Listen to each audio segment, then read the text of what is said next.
Bapa yang berkata dalam kerajaan surga, kami mengucap syukur saat ini kembali ada firman Tuhan yang boleh kami dengar. Tetapi Bapak Gembala kami, Pastor Paul, membawakan firman Tuhan dengan hikmat marifat surgawi. Biar kuasa Roh Kudus boleh menolong beliau untuk membuat kami mengerti akan kehendak Tuhan melalui firman yang disampaikan.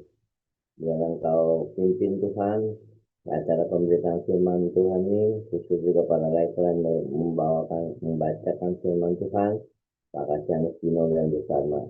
Terima kasih Tuhan, kami serahkan waktu ini di dalam tangan-Mu. Di dalam nama Tuhan Yesus, hamba boleh berdoa. Amin. Terima kasih Pak Peng. Ya, mari kita mendengarkan pembacaan firman Tuhan dimulai dari Ibu Sarma. Baik, saya akan membacakan kitab Ayub 40 ayat 1 sampai 24.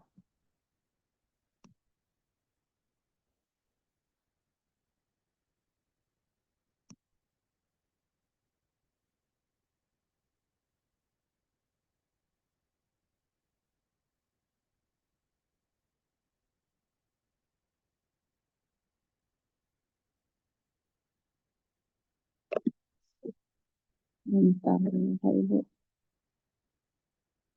Ayub.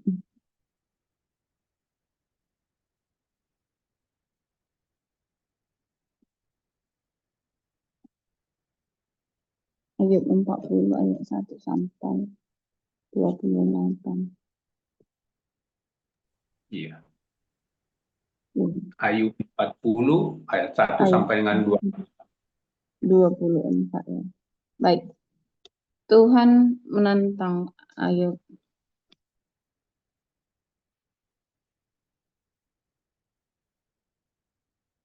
Maka dari dalam badai Tuhan menjawab Ayub, bersiaplah engkau sebagai laki-laki. Aku akan menanyai engkau dan engkau memberitahu aku. Apakah engkau hendak meniadakan pengadilanku, mempersalahkan aku supaya engkau dapat membenarkan dirimu? Apakah lenganmu seperti lengan Allah, dan dapatkah engkau mengguntur seperti Dia? Hiasilah dirimu dengan kemegahan dan keluhuran, kenakanlah keagungan dan semarak. Luapkanlah marahmu yang bergelora. Amat-amatilah setiap orang yang congkak dan rendahkanlah dia. Amat-amatilah setiap orang yang congkak, tundukkanlah dia dan hancurkanlah orang-orang fasik di tempatnya. Pendamlah mereka bersama-sama dalam debu, kurunglah mereka di tempat yang tersembunyi. Maka aku pun akan memuji engkau, karena tangan kananmu memberi engkau kemenangan. Perhatikanlah kuda Nil yang telah kubuat seperti juga engkau. Ia makan rumput seperti lembu. Perhatikanlah tenaga di pinggangnya, kekuatan pada urat-urat perutnya. Ia meregangkan ekornya seperti pohon aras, otot-otot pahanya berjalin-jalinan. Tulang-tulangnya seperti pembuluh tembaga, kerangkanya seperti batang besi. Dia yang pertama dibuat Allah, makhluk yang diberinya bersenjatakan pedang. Ya, bukit-bukit mengeluarkan hasil baginya, di mana binatang-binatang liar bermain-main. Di bawah tumbuhan teratai ia menderum, tersembunyi dalam gelaga dan payah.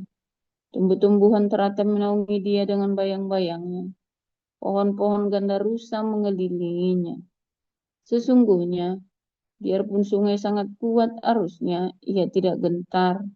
Ia tetap tenang, biarpun sungai Yordan meluap melanda mulutnya. Dapatkah orang menangkap dia dari muka, mencocok hidungnya dengan keluhan? Dapatkah engkau menarik buaya dengan kail, atau mengimpit lidahnya dengan tali? Dapatkah engkau mengenakan tali rotan pada hidungnya, mencocok rahangnya dengan kaitan? Mungkinkah ia mengajukan banyak permohonan belas kasihan kepadamu, atau berbicara dengan lemah lembut kepadamu? Mungkinkah ia mengikat perjanjian dengan engkau, sehingga engkau mengambil dia menjadi hamba untuk selama-lamanya? Dapatkah engkau bermain-main dengan dia seperti dengan burung, dan mengikat dia untuk anak-anakmu perempuan? Mungkinkah kawan-kawan nelayan memperdagangkan dia atau membagi-bagikan dia di antara pedagang-pedagang? Dapatkah engkau menusuki kulitnya dengan serampang dan kepalanya dengan tempuling? Letakkan tanganmu ke atasnya, ingatlah pertarungannya, engkau takkan melakukannya lagi. Sesungguhnya harapanmu hampa. Baru saja melihat dia, orang sudah terbanting. Orang yang nekat pun takkan berani membangkitkan marahnya. Siapakah yang dapat bertahan di hadapan aku? Siapakah yang menghadapi aku yang kubiarkan tetap selamat? Apa yang ada di seluruh kolong langit adalah kepunyaanku. Demikianlah kebenaran firman Tuhan.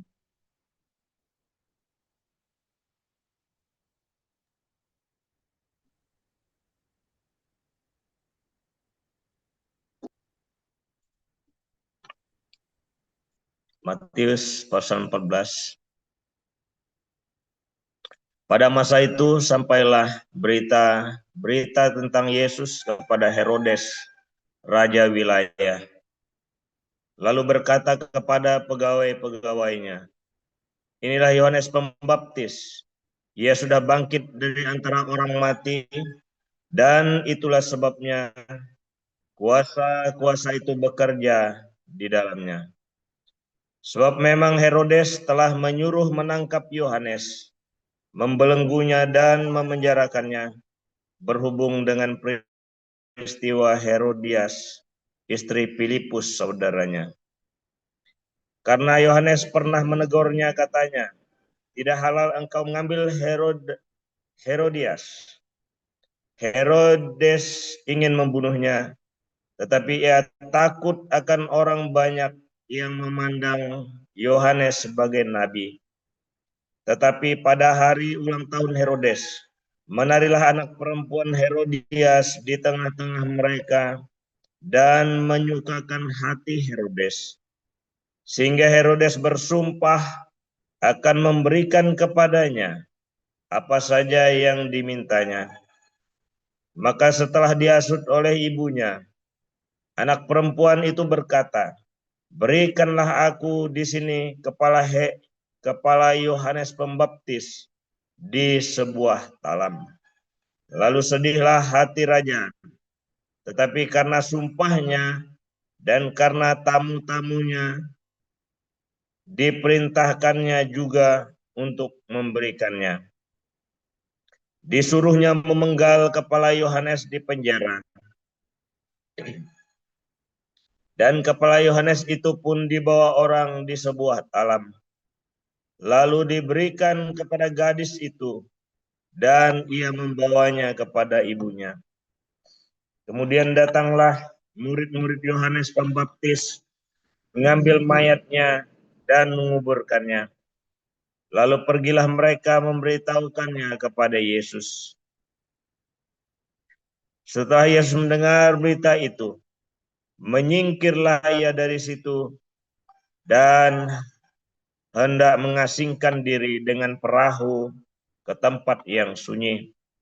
Tetapi orang banyak mendengarnya dan mengikuti dia dengan mengambil jalan darat dan kota-kota mereka. Ketika Yesus mendarat, ia melihat orang banyak yang besar jumlahnya. Maka tergeraklah hatinya oleh belas kasihan kepada mereka, dan ia menyembuhkan mereka yang sakit. Menjelang malam, murid-muridnya datang kepadanya dan berkata, tempat ini suci dan hari sudah mulai malam. Suruhlah orang banyak itu pergi supaya mereka dapat membeli makanan di desa-desa. Tetapi Yesus berkata kepada mereka, tidak perlu mereka pergi, kamu harus memberi mereka makan. Jawab mereka, yang ada pada kami di sini hanya 5 roti dan 2 ikan. Yesus berkata, bawalah kemari kepadaku. Lalu disuruhnya orang banyak itu duduk di rumput. Dan setelah diambilnya 5 roti dan 2 ikan itu, Yesus menengadah ke langit dan mengucap berkat, lalu memecah-mecahkan roti itu dan memberikannya kepada murid-muridnya. Lalu murid-muridnya membagi-bagikannya kepada orang banyak. Dan mereka semuanya makan sampai kenyang. Kemudian orang mengumpulkan potongan-potongan roti yang sisa 12 bakul penuh. Yang ikut makan kira-kira 5.000 laki-laki, tidak termasuk perempuan dan anak-anak. Sesudah itu Yesus segera memerintahkan murid-muridnya naik ke perahu dan mendahuluinya ke seberang. Sementara itu ia menyuruh orang banyak pulang. Dan setelah orang banyak itu disuruhnya pulang, Yesus naik ke atas bukit untuk berdoa seorang diri. Ketika hari sudah malam, ia sendirian di situ. Perahu murid-muridnya sudah beberapa mil jauhnya dari pantai dan diombang-ambingkan gelombang karena angin sakal. Kira-kira jam 3 malam, datanglah Yesus kepada mereka, berjalan di atas air. Ketika murid-muridnya melihat dia berjalan di atas air, mereka terkejut dan berseru, "Itu hantu!" Lalu berteriak-teriak karena takut. Tetapi segera Yesus berkata kepada mereka, "Tenanglah, aku ini, jangan takut." Lalu Petrus berseru dan menjawab dia, "Tuhan, apabila Engkau itu, suruhlah aku datang kepadamu berjalan di atas air." Kata Yesus, "Datanglah." Maka Petrus turun dari perahu dan berjalan di atas air mendapatkan Yesus. Tetapi ketika dirasanya tiupan angin, takutlah ia dan mulai tenggelam, lalu berteriak, "Tuhan, tolonglah aku." Segera Yesus mengulurkan tangannya, memegang dia dan berkata, "Hai orang yang kurang percaya, mengapa engkau bimbang?" Lalu mereka naik ke perahu dan angin pun redalah. Dan orang-orang yang ada di perahu menyembah dia, katanya, "Sesungguhnya engkau anak Allah." Setibanya di seberang, mereka mendarat di Genesaret. Ketika Yesus dikenal oleh orang-orang di tempat itu, mereka memberitahukannya ke seluruh daerah itu. Maka semua orang yang sakit dibawa kepadanya. Mereka memohon supaya diperkenankan menjamah jumbai jubahnya, dan semua orang yang menjamahnya menjadi sembuh. Demikian pembacaan Alkitab. Baiklah, terima kasih untuk para lektor yang telah membacakan firman Tuhan, Ibu Sarma dan Pak Kasianus Dino. Saudara, kini kita mendengarkan renungan firman Tuhan yang akan disampaikan oleh hambanya Gembala, Pastor Joseph Oljang, dengan judul Hantu di Dalam Badai. Ya, kita langsung saja simak. Ya, silakan Pastor. Haleluya, luar biasa saudara ya. Hantu di dalam badai, itu seperti begini saudara ya. Apabila Anda ke rumah sakit saudara ya. Kalau di rumah sakit itu kamu kan kena tumor ganas gitu ya saudara ya. Lalu tiba-tiba Anda harus opnam, harus operasi. Lalu datanglah seorang dokter membawa pisau bedah saudara. Untung Anda sudah dibius ya. Sebelum dokter datang itu Anda dibius dulu. Kalau Anda waktu itu belum dibius, saudara-saudara bawa pisau, dokternya bawa pisau, pisaunya gobang lading celurit di bawah semua, saudara. Dulu, kalau sekarang kan pisaunya kecil-kecil, yang malah nggak bawa pisau, cuman bawa itu aja ya, Tapi kalau Anda melihat itu, Anda kan mengira dokter itu kan menganiaya ya. Ya kan, padahal dokter itu kan mau menyembuhkanmu kan. Tapi dengan membawa perangkat-perangkat yang mengerikan itu, kan Anda pikirkan dokter itu mau menganiaya kamu kan. Suatu ketika tuh si Abraham itu ya, keponakan saya itu yang apa namanya, dia kan nakal sekali ya, saudara ya, gerak tuh, jadi terkilir gitu ya.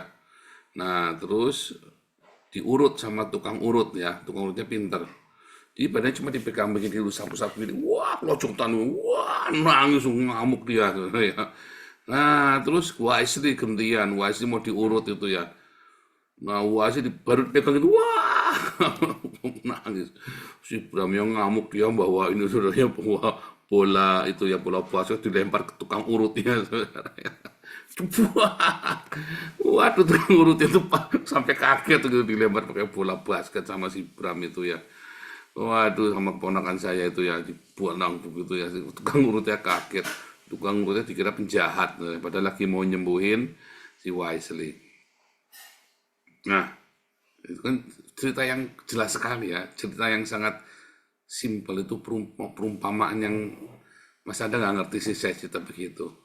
Soalnya di padang gurun itu ketika kita ya dalam masa penderitaan, dalam masa kesusahan, seringkali ada seorang penolong yang datang kepadamu, ada orang yang datang kepadamu. Lalu kamu curiga sama dia mau pikir jahat sama kamu, saudara ya.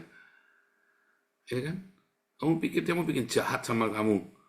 Padahal dia lagi mau nolongin kamu. Tapi ada orang yang mau jahatin kamu, malah dikira kamu orang baik, kamu terima baik-baik, ya kamu sambut baik-baik. Padahal dia mau jahatin kamu, mau ngakalin kamu, mau jebak, mau ya kan? Taunya dari mana, saudara?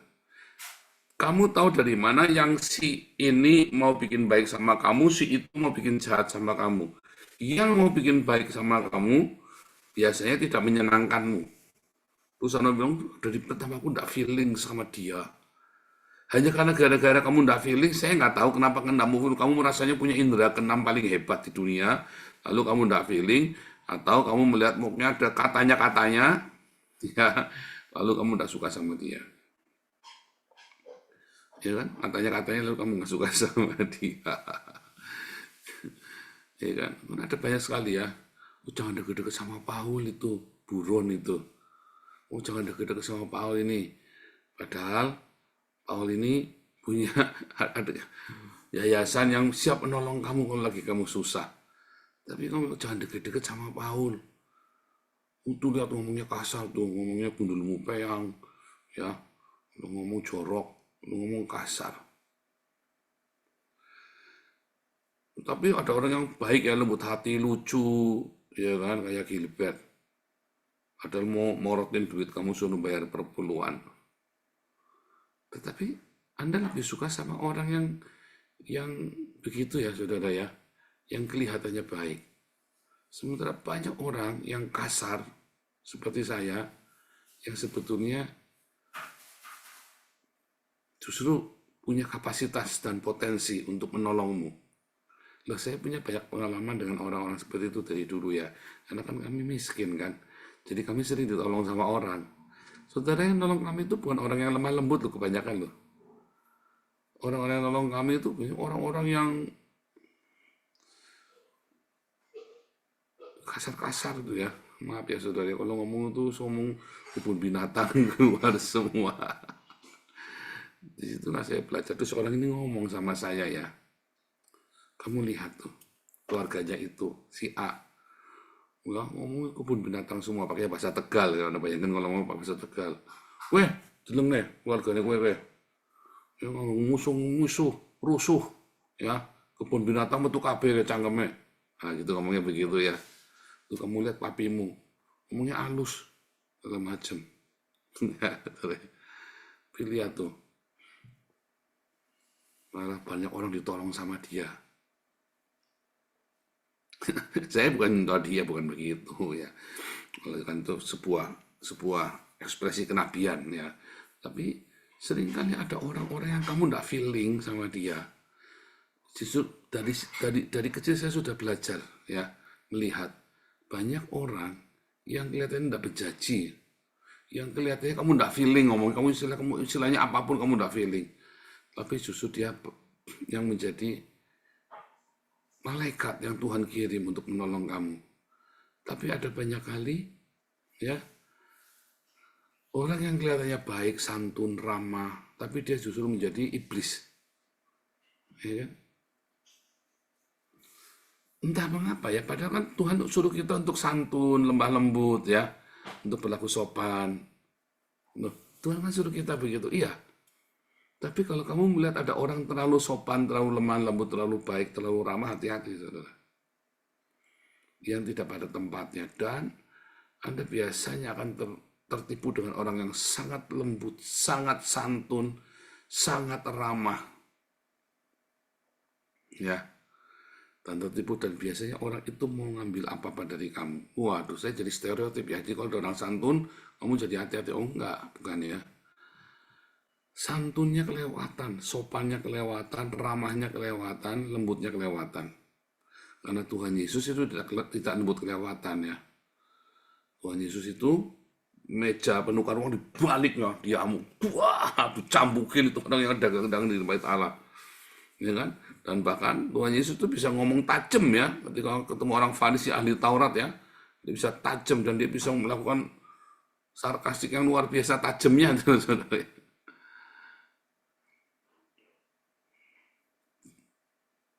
Kamu jangan berpikir Tuhan Yesus itu kayak Muhammad, saudara. Muhammad itu kalau ngomong bisik-bisik. Ya, Muhammad itu kalau ngomong bisik-bisik. Serius ya, Anda baca dari semua hadis. Muhammad itu kalau ngomong lemah lembut bisik-bisik. Ya, nggak berani menatap, dia nunduk ke bawah gitu ya. Tuhan Yesus kalau ngomong itu vulgar gitu ya. Tapi Yesus berkata, belajarlah daripadaku karena aku lemah lembut dan rendah hati. Lemah lembutnya Yesus jangan kamu bayangin kayak Keraton Solo, saudara ya. Enggak loh, lemah lembutnya Tuhan Yesus mungkin kayak Pak Mulia ya. Saudara-saudara, tegas saudara. Bayangin bagaimana bisa orang lemah lembut kayak Keraton Solo bisa ngomong kepada 5.000 orang di bukit. Pasti suaranya kayak saya, minimum kayak Pak Mulia, minimum. Kalau lemah lembut kayak Keraton Solo bisik-bisik. Iya kan? Sampai, hah? Apa? Itu ada ya saudara, saya pernah ketemu ada orang gereja dulu. Kalau ngomong bisik-bisik ya, sampai saya risih liatnya. Terus ngomong sama anak bisik-bisik. Cuman kalau anak sudah tak ajari, ini orang cabul, hati-hati loh. Jadi kalau ngomong suka bisik-bisik, supaya kamu sengaja nempel, sehingga mulutnya dia nempel di pipinya kamu. Ya. Kenapa? Dia nempel. Nah gitu saudara ya, nempel gitu ya. Kamu jangan nggak percaya saya banyak pengalaman dengan yang seperti itu, lihat ya. Orang-orang kayak Pak Mulia ini justru suaranya keras lantang ya saudara ya. Kalau orang terlalu lembut, terlalu bisik-bisik, hati-hati saudara. Tidak mungkin Tuhan Yesus itu ngomongnya bisik-bisik. Lawang dia ngomong 5.000 orang dengar semua. Nggak mungkin Tuhan Yesus itu yang seperti Muhammad kelakuannya, orang lagi dagang dicambukin. Meja-meja dibalikin semua ngamuk Tuhan Yesus. Iya kan?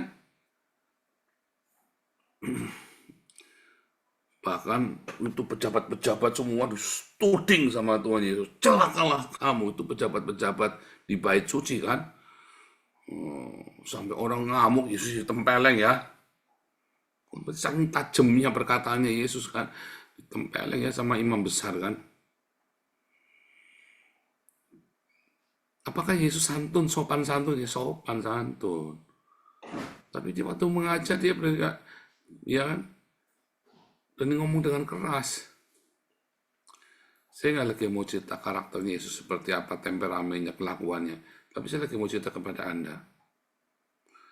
Banyak kali kamu lagi di padang gurun, memilih pertolonganmu sendiri. Saya mau kriteria pertolongan saya itu seperti ini, Tuhan. Termasuk, saudara, suatu ketika, saudara tahu nggak? Bagaimana cara Tuhan bisa saya ketemu Tuhan? Saya tinggalkan Tuhan lama. Bagaimana cara saya bisa ketemu Tuhan, saudara? Saya ditaruh dulu di dalam penjara, di kamar di penjara itu ya. Di situ saya ketemu Tuhan. Seringkali kita mau memilih pertolongan kita dengan maunya kita. Cara Tuhan menjawab kita itu dengan maunya kita. Caranya Tuhan menjawab itu, kita yang ngatur, kan harusnya begini Tuhan, harusnya kan seperti ini. Kita maunya seperti, aku maunya kayak gini. Kalau nggak begitu gimana? Ya nggak mau, aku maunya seperti ini. Akhirnya kamu tidak mendapat pertolongan. Karena begitu pertolongan itu datang, aku nggak mau, sorry. Lewat. Aku nggak mau, sorry, lewat. Dan banyak sekali di padang gurun, kita memilih sendiri caranya Tuhan nolong. Kita mendikte Tuhan, caranya Tuhan nolong. Kita curiga sama Tuhan, ya, bahwa yang terjadi dalam hidup kita itu bukan dari Tuhan, tapi dari iblis. Allah turut bekerja dalam segala sesuatu. Ya kan? Allah turut bekerja dalam segala sesuatu. Dan seringkali kita curiga dengan pekerjaan Tuhan. Ya kan? Ketika Yusuf masuk penjara 13 tahun ya kurang lebih. Apakah Yusuf itu melihat sesuatu yang baik di penjara itu? Tidak mungkin. Pasti dia betah kalau dia lihat yang baik di penjara. Pasti betah. Dia tidak akan ngomong, tolong titip ngomong sama Firaun ya. Aku yang ada di liang tutupan ini. 13 tahun, kamu bayangin 13 tahun. Kalau di Indonesia itu 13 tahun itu hukuman seorang pembunuh. Ya, pembunuhan yang spontan. 13 tahun hukumannya. Untuk pembunuhan berencana kan hukuman mati. Jadi kalau membunuh itu kira-kira 15 tahun ya. Hukumannya 15 sampai 20 tahun. Ya nanti jalani 10 tahun. Tambah 3 tahun, 13 tahun ya, asimilasi. 13 tahun. Karena punya harapan apa? Untung waktu itu Yusuf masih 17 tahun sampai 13 tahun kemudian dia umur 30 ya. 13 tahun ya, hilang semua kemudaannya ya, masa-masa remajanya dihabiskan di penjara. Kamu bayangin orang 17 tahun lagi seneng-senengnya jogetan TikTok ya, saudara ya. 17 tahun, masuk penjara 13 tahun, keluar sudah umur 30 tahun, dia sudah lupa tuh rasanya jogetan TikTok kayak apa, rasanya narsis kayak apa, ngecengin perempuan kayak apa ya, ngecengin cewek-cewek itu ya, ngeceng itu ya maksudnya. Ya anak-anak gitulah, anak-anak remaja-remaja hilang semuanya, tiba-tiba udah tua, udah 30 tahun. Udah kayak Marcel, jenggotan. Anda bayangkan ya, dia kan tidak memilih cara Tuhan bekerja dalam hidupnya. Kita nggak bisa memilih cara Tuhan bekerja dalam hidup kita di padang gurun itu. Seorang Musa yang luar biasa, pandai, cerdas, ya putri Firaun, diangkat putri Firaun. 40 tahun cuma jadi kambing gembala domba. Ya, dianggap rendah kan, pekerja rendahan bagi orang Mesir. Mengembalakan kambing domba bukan punya dia lagi, punyanya Yitro, punya mertuanya. Ya, siapa yang kepengin 40 tahun jadi tukang angon gembala? Hanya Pak Mudia mau nggak cukup tukang angon domba itu. Mikirnya berkali-kali, Pak mendingan saya nge-grab Pak daripada jadi angon kambing domba. Ya kan? Mendingan nge-grab daripada ngarit. Ya, saudara ya. Banyak sekali kita tidak mengerti ya saudara ya. Cara Tuhan bekerja dalam hidup kita dan kita maunya ngatur Tuhan. Akhirnya kamu sial sendiri. Terus kamu protes sama Tuhan. Jangan ya. Jangan protes. Kan salah kamu sendiri. Ya, selama itu pertolongan itu datang dan kamu tahu itu tidak melanggar firman Tuhan, tidak disuruh mencuri, tidak disuruh membunuh, tidak disuruh nipu, tidak disuruh jual diri, tidak disuruh, ya kan? Maka itu dari Tuhan, ada pertolongan, jangan gengsi. Nah aman, ya kan? Datang kepada Elisa, gimana caranya supaya saya bisa sembuh dari kusta? Kamu mandi tuh di sungai Yordan, coklatnya saudara, sungai Yordan yang keruh. Kamu mandi tuh di sungai, wah sungai-sungai di tempat saya itu lebih bagus daripada sungai Yordan. Kenapa aku kudu sungai Yordan berenangnya yang keruh itu? Loh milih lah, kamu mau sembuh apa enggak? Lah kamu mau sembuh apa enggak? Kok milih? Pertolongan Tuhan itu seringkali ekstrim ya caranya ya. Cara Tuhan tolong saya, Tuhan keluarga kami itu ekstrim. Karena saya sudah tahu akhirnya ya, setelah 2015 saya mengerti cara Tuhan nolong. Saya pasrah. Kalau Tuhan mau bikin apa, saya ikutin aja. Ada satu lagu ya yang nulis namanya Yuswantori Ikhwan ya. Yuswantori Ikhwan itu pendetanya GKI Stadion kalau nggak salah ya. Dulu itu dia dari GKI Kelinci, Yuswantori Ikhwan, dia memang musisian ya, dia memang pemain musik yang bagus. Lagunya gini, gembala yang baik, ku dengar suaramu, kemana kau pimpin, ku kan turut. Ya, telah ku pilih, tu dengar suaramu, kemana kau pimpin, ku pergi. Saudara, Tuhan Yesus itu gembala kita. Dia mau pimpin kita ke lembah kekelaman, dia mau pimpin kita kepada rumput hijau, dia mau pimpin kita ke air yang tenang. Nurut. Kamu jangan berpikir dia akan jeblosin kamu. Jangan kamu pikir dia mau nyelakain kamu. Kemarin saya ngomong sama Junita. Ya. Jun, kamu kenal sama orang itu berapa lama, Jun? Ya, baru berapa minggu. Kamu kenal sama saya berapa lama? Lebih kenal saya dulu apa kenal dia dulu? Dia ada bikin apa sama kamu? Nah, kamu pilih. Kamu mau dengar saya apa mau dengar dia? Kebetulan, ya kan? Apakah saya mungkin mencelakakan kamu? Untungnya saya apa nyelakain kamu? Kalau saya nolong kamu, untungnya apa saya kalau saya nolong kamu? Kalau saya seorang gembala. Karena saya dulu ditolong, makanya saya mau tolong kamu. Maka saya mau bukakan jalan, saya ajarin caranya.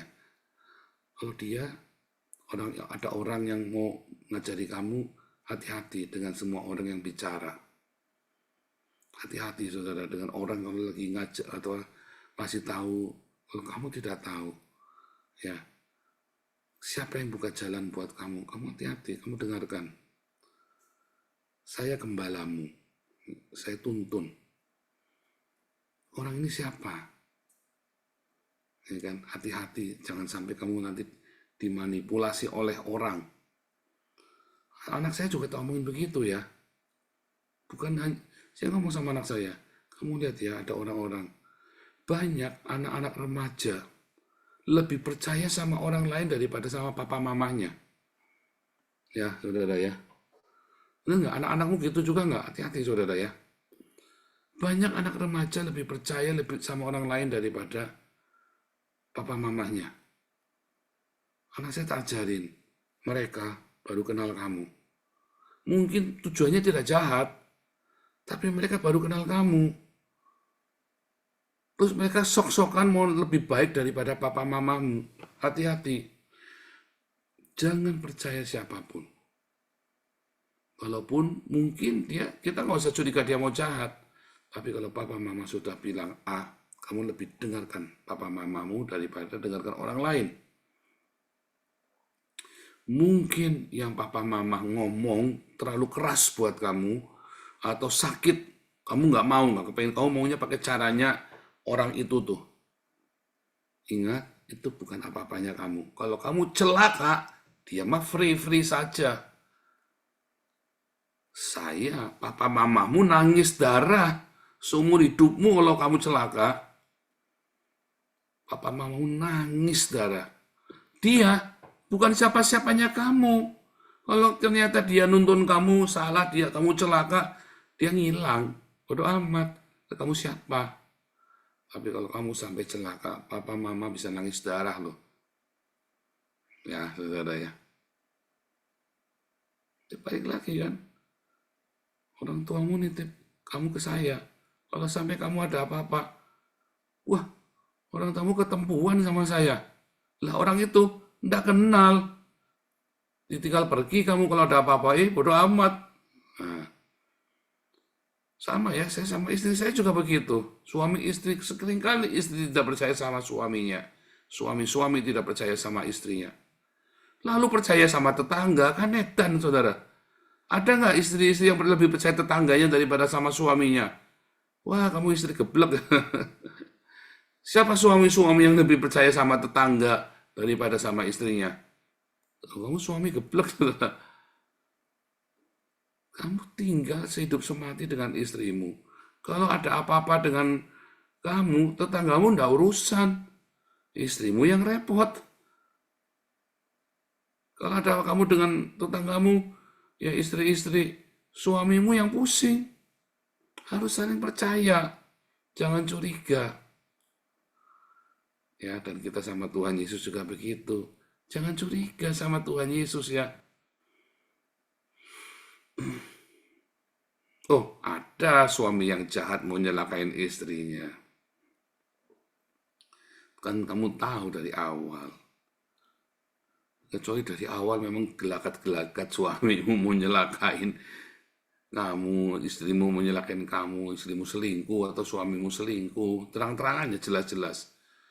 Tapi seringkali ya, orang itu ya lebih percaya sama orang lain daripada, dan yang geblek lagi, yang geblek lagi nih, istri-istri, suami-suami ya, lebih percaya sama selingkuhannya daripada sama istrinya yang dari masa mudanya dia nemenin.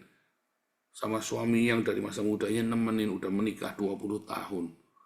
Lebih percaya sama, lebih dengerin omongan selingkuhannya.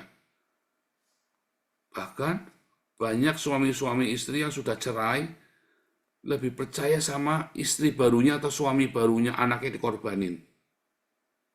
Aduh, saudara, itu cilaka sekali. Itulah ya rumah tangga itu. Tapi juga dalam kehidupan sehari-hari. Makanya ya, firman Tuhan dalam hidupmu itu penting. Supaya kamu punya pisau yang tajam. Sehingga kamu mengenali insting indera keenam. Kamu jangan percaya dengan instingmu. Instingmu itu menipu. Insting itu kan hasil olah data, pengalaman-pengalamanmu yang tidak baik. Ya kan? Jadilah insting, intuisi untuk bertahan hidup. Ya kan? Tetapi kalau kamu dipenuhi dengan firman Tuhan, ya maka insting itu akan dipertajam dan kamu akan dipenuhi dengan rema, Roh Kudus yang akan menuntunmu. Maka dari itu, saudara, metanoia itu penting. Pembaharuan akal budi setiap hari. Baca firman Tuhan. Alami Tuhan. Caranya mengalami Tuhan gimana? Ya dengan berdiakonia. Mengasihi, mengampuni, memberkati. Di dalam badai itu kamu mengalami Tuhan. Dalam perulangan jadilah rema yang akan menuntun hidupmu. Dan percayalah hanya kepada Tuhan. Ya percaya, gantung, apapun yang terjadi, terjadilah Tuhan. Yang penting jangan lepaskan aku, itu namanya kamu percaya sama Tuhan. Lah kamu percaya sama Tuhan, tapi kamu nolak, nggak mau berontak. Ya repot, namanya kamu nggak percaya. Ya kan, pegang sih, aduh, ya dah, curiga lah kamu. Lah mau dipijat, mau diurut, mau diobatin, curiga sama dokternya. Jangan ya. Suara Tuhan di padang gurun itu memang kadang-kadang seperti hantu ya saudara ya. Ya kan dalam badai Tuhan berseru kan kamu kira hantu kan. Loh kok bisa ada dalam badai ada suara Tuhan. Kamu pikir hantu, ternyata itu pertolongan. Kamu minta Tuhan Yesus tengking-tengking badai. Ya kan? Dimarahin kamu sama Tuhan Yesus badai yang tengking-tengking. Nah, belajar. Kita membedakan suara Tuhan. Belajar. Kita membedakan pertolongan Tuhan atau hawa nafsumu yang kamu kepengen lampiaskan karena kamu tidak mau diproses, dibentuk. Ya kan? Seringkali konflik yang luar biasa itu adalah pertolongan Tuhan dalam hidupmu. Dan saya sering berkata ya, badai itu adalah cara Tuhan melindungimu dari musuh-musuhmu yang lebih mengerikan. Kamu bersembunyi di balik badai itu. Sehingga musuh-musuhmu tidak melihatmu. Kamu tidak menjadi sasaran tembak ya oleh roh perjinahan. Karena kalau kamu nggak ngalami badai, ya kan orang-orang perempuan-perempuan gatel itu kan kepengen uangmu kan, dirayu-rayu kamu. Tapi karena kamu lagi bangkrut, siapa yang mau deket-deket sama kamu lagi bangkrut. Ada musuh yang lebih besar kan, ya kan? Kalau kamu lagi ngalami banyak pencobaan, ya kan? Nah, si Wesley itu masa remajanya prihatin ya. Kami baru bangkrut, saya baru tahu ya, dia baru cerita. Waktu kami baru bangkrut itu langlong dia ya, bingung, kayak orang bingung. Udah gitu digundul botak habis, sengaja supaya kita ngirit. Jadi saya gundul, dia juga gundul semua ya, dia juga digundul habis gitu ya. Pokoknya gundul pelontos botak supaya kita ngirit. Karena kita nggak punya uang mau potong rambut. Dulu saya belum bisa potong rambut ya. Jadi nggak punya uang, jadi kita gundul aja. Ya gundul itu kayak papeng begitu, supaya irit ya. Gundul begitu. Di jalan kemana-mana ya. Tapi badannya gede ya si Wesley, jadi nggak terlalu dibully ya. Tapi dia linglung ya sambil jalan pulang, mau makan apa di rumah ya, ada makanan nggak ya. Kepikiran dia 4 tahun saudara ya. Selama 4 tahun, dalam masa penderitaannya itu, Wesley juga memimpin Komsel ya, memimpin sebuah komunitas. Dalam masa langlong itu bingung, kayak orang bingung gitu ya. Tapi dia bisa memimpin komunitas. Prihatin saudara hidupnya. Bersama dengan anak-anak petani, anak-anak nelayan, anak-anak preman, dia kumpul ya. Dipimpin sama dia anak-anak preman ini, ya kan, sampai anak-anak ini sukses. Wesley itu SMA-nya nilainya nggak baik, saudara ya. SMA-nya nggak baik. Saya tidak menuntut dia untuk jadi juara kelas, saya berprestasi, tapi saya selalu berikan yang terbaik, yang jangan buang waktu. Jadi kita nggak pernah ngomel, yang penting saya tahu dia nggak main game, dia nggak keluyuran, nggak genah. Ya kita nggak pernah menyangka ya, saudara ya, kuliah. Apa kemarin ujian bersamaan nilainya 10, kuliah pun cum laude juga ya, lulus cum laude ya. Kita juga nggak pernah nyangka ya. Ternyata dia karena prihatin saudara ya.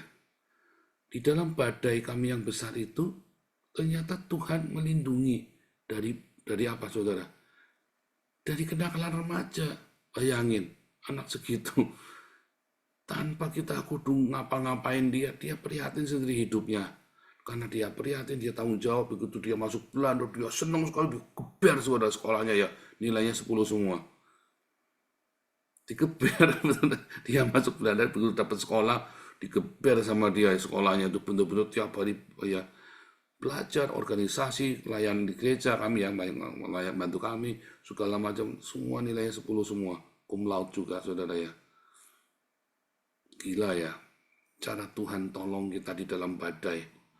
Badai itu adalah sebagai pelindungmu dari musuh-musuhmu. Karena Tuhan ada di situ. Dari musuh-musuhmu yang lebih mengerikan lagi, anakmu kena narkoba.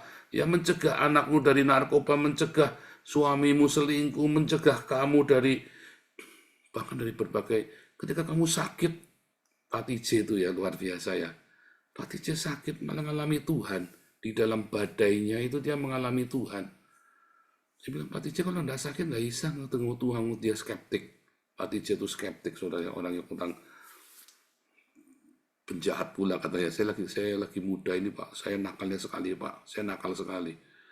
Nah tapi karena dalam mengalami badai itu Pak TJ mengalami Tuhan, ngomong-ngomong sama Tuhan setiap hari, ngomong begini mendengar suara Tuhan dengan jelas sekali ngomong. Saya sampai gede-gede kalau Pak TJ cerita di sini, saya diberkati sekali ya saudara ya. Itulah badai dalam hidup kita. Bagaimana dengan badaimu? Beberapa hari lagi nanti kita cerita tentang, setelah selesai Ayub kita cerita tentang tanah perjanjian ya. Masa bicara badai terus capek ya? Kita bicara yang enak-enak nanti ya, setelah Ayub selesai. Silakan Pak Mulia, Tuhan Yesus berkati.